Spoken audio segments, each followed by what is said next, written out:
एकजना प्रभुको छोरा थिएछ जो चाहिँ एकदमै आत्मिकी पवित्र जीवन जिउने, संसारको कुरोदेखि एकदमै अलग होइन, एउटा पवित्र जीवन जिउने एकजना छोरा थिएछ। अनि उसको एकजना साथी थिएछ जो चाहिँ लथालिङ्गै जीवन जिउने, पाप गरिरहने, नराम्रो थोक खाने।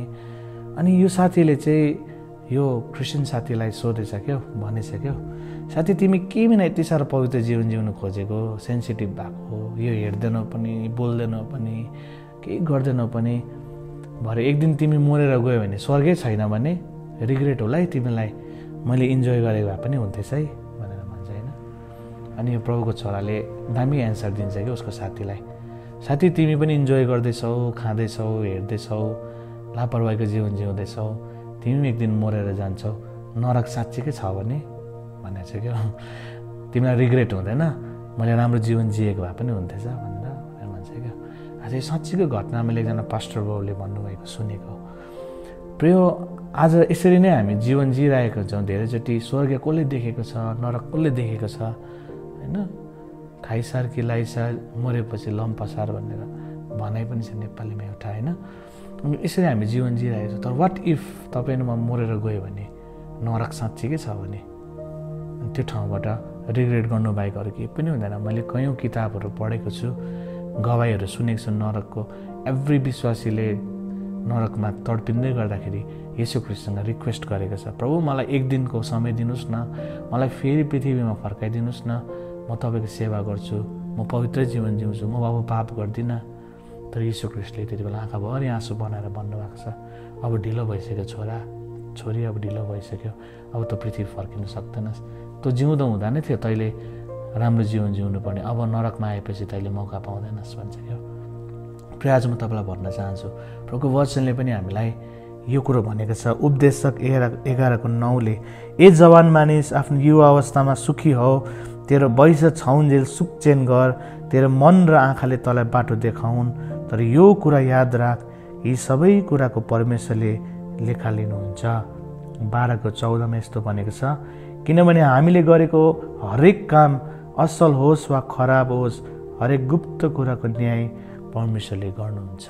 प्रभुको वचनले भनेको छ उपदेशक 11:9ले, ए जवान मानिस, तेरो युवा अवस्था छाउन्जेल, जवानी हुन्जेल सुखचेन गर, तर एउटा कुरो याद राख है, त्यो सबै कुरोको एकाउन्ट प्रभुले लिनुहुन्छ है, सबै कुरोको लेखा परमेश्वरले लिनुहुन्छ है तेरो लाइफमा।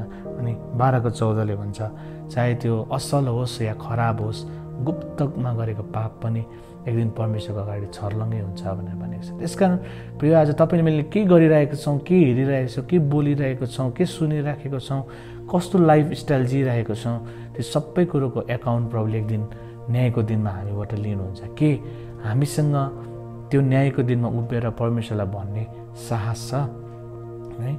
कि हामी त्यो केटा जस्तो भइरहेको छौँ जसले भन्दैछ हामीले जीवनमा हेरिराख्नुपर्छ, इन्जोय गरिराख्नुपर्छ, खाइराख्नुपर्छ है, कसले देखेको छ नरक भनेर हामी जीवन जिउँछौँ भने यो चाहिँ एकदमै डरलाग्दो कुरा हो। प्रिय, हामी डक्टरकोमा गयौँ भने डक्टरले हामीलाई ब्लड टेस्ट गर्नु भनेर भन्छ, अनि धेरैजना त ब्लड टेस्ट गर्नु पनि डराउँछ, किनभने मेरो ब्लडमा प्रब्लम देखा पऱ्यो भने भनेर हस्पिटल जाँदैन। तर जब हामी ब्लड टेस्ट गर्छौँ, ब्लडमा के कमी छ, सोडियमको कमी छ कि या बढेको छ कि, फस्फोरस, क्रिटिनाइन, किडनीको हो भने क्रिटिनाइन होइन, थुप्रो कुराको, हेमोग्लोबिनको कुराहरूदेखि लिएर थुप्रो कुराहरू ब्लडमा रिपोर्टमा निक्लेपछि बिमारी चाल पाउँछ। अनि डक्टरले भन्छ तिमीले सोडियम लेभल बढेछ, तिमीले नुनलाई बार्नुपर्छ है, तिमीले चिनीलाई बार्नुपर्छ है, तिमीले यो खाना खानु हुँदैन है, तिम्रो ग्यास पाक्छ भने भन्छ। अनि भोलिपल्टदेखि हामी सेन्सिटिभ भइहाल्छौँ चर्को नुन भएको खानादेखि, अब यो नुन भएको खाना खाँदिनँ म, डक्टरले नखानु भनेको छ। गुलले चिया भेट्यो भने चिनी अलिक कम्ती गरिदिनुहोस् न, म अलिकति, डक्टरले मलाई नखानु भनेको छ। हेर्नुहोस् त, हामीलाई डक्टरले भन्यो भने हामी सेन्सिटिभ भइहाल्छ त्यो कुराहरूमा। तर प्रभुको वचनको जब कुरा आउँछ, प्रभुले यो नगर है, त्यो नगर है, तैँले यो बोल्नु हुँदैन है, तैँले यो हेर्नु हुँदैन है, तैँले यो खानु हुँदैन है, प्रभुले भन्यो भने त्यति बेला हामी सेन्सिटिभ हुँदैनौँ है। साह्रै आत्मिकी भयो, चाहिँ एकदमै आत्मिकी कुरा आयो भन्छौँ हामी।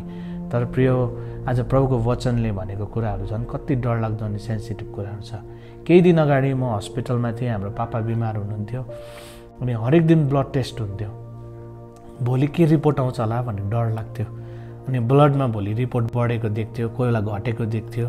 हरेक दिन नै ब्लड निकाल्थ्यो अनि ब्लडको टेस्ट हुन्थ्यो, कति इम्प्रुभ हुँदैछ या बढ्दैछ कि घट्दैछ। अनि जब पनि भोलिपल्ट रिपोर्ट आउँथ्यो, फाइल खोल्थ्यो, मलाई डर लाग्थ्यो कि त्यो रिपोर्टमा त क्रिटिनाइन त बढेको छ कि छैन, सोडियम बढेको छ कि छैन पापाको भनिकन डर लाग्थ्यो। त्यो अनुसार हामीले खाना पनि पापालाई दिने गर्थ्यौँ। हेर्नुहोस् त, हामी शरीरमा हाम्रो रिपोर्ट नराम्रो आउँछ भनिकन हामी कति साह्रो डराउँछौँ है। तर प्रभुको वचनले भन्दछ एक दिन न्यायको दिनमा परमेश्वरले पनि हाम्रो रिपोर्ट निकाल्नुहुन्छ। हामी पृथ्वीमा जिएको हरेक गुप्त गरेको पापहरू, हरेक हामीले उल्लङ्घन गरेको आज्ञाहरूको रिपोर्ट एक दिन निक्लिन्छ।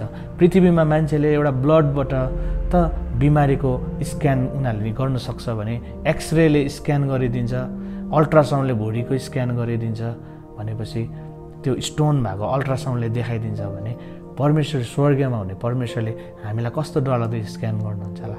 अनि त्यति बेला हामीमा चाहिँ पाप भेटाउनु भयो भने चाहिँ त्यो चाहिँ डरलाग्दो कुरा हो है। त्यो चाहिँ अनन्तको नरकुण्डको ठाउँ हो। त्यसकारण हामी जसरी शरीरमा खानपिनमा सेन्सिटिभ हुन्छौँ भने हामी आत्मिक कुरामा पनि त्यत्तिकै सेन्सिटिभ हुनुपर्छ।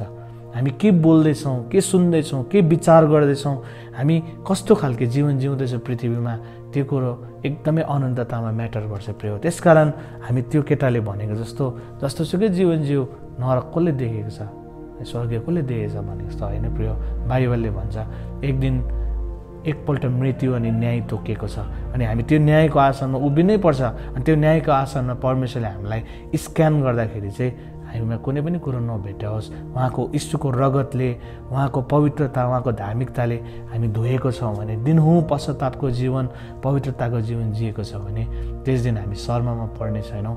हामीमा साहस अनि आँट हुन्छ परमेश्वरको सिंहासनको अगाडि उभिनको लागि। त्यसकारण म तपाईँलाई उत्साह दिन चाहन्छु, आज तपाईँ नि म हाम्रो जीवन असल जीवन जिउँ, यीशु ख्रीष्टले चाहेको जस्तो जीवन जिउँ, ताकि त्यो अनन्ततामा हामीलाई स्क्यान गर्दै गर्दाखेरि हामीमा कुनै पनि खोटहरू नभेटाओस्।